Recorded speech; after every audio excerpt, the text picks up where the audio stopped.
Hello guys, welcome back to another one, and this time I'm big working in this Kia Soul.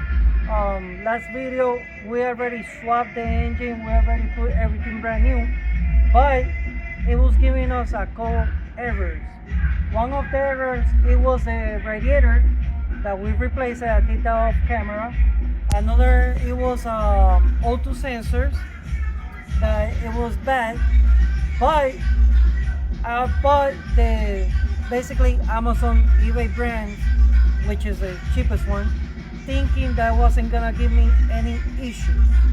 So in this Kia and Hyundai cars, you need to get the OEM, the factory sensors.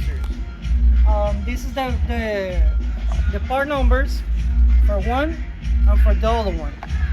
If you guys don't get the original ones, you guys are gonna get so many faulty codes. Another thing, this car, let me show you how many miles it has.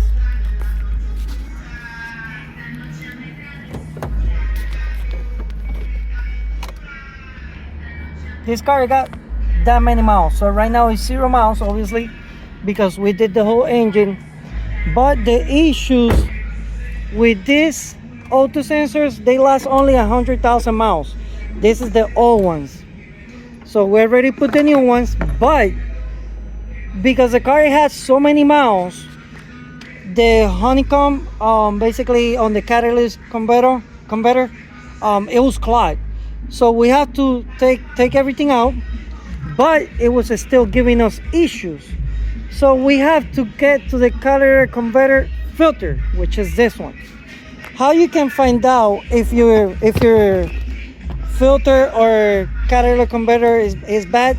Basically, this metal, it cannot be sounding like solid.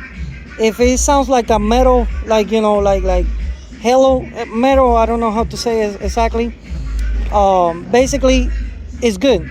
But if you hear it like this, solid, that doesn't create that metal sound. Let me see, like this sound, this one is solid, so that means that this is clogged. It has to be replaced. So we caught it because we will keep getting faulty codes and everything, and we did temporarily this muffler connection with those clamps. But this car is gonna be going to the muffler shop. After we did that, we clear all the codes. So if you guys are working in this type of cars and you guys get the O2 sensors, get them originals, OEMs, please. Don't make the mistake and don't waste your time trying to get the cheaper brands, because it's not gonna work. I don't know why about the Hyundai and Kias, they're picky like that, but I already learned my lesson. All right guys, see you on the next one.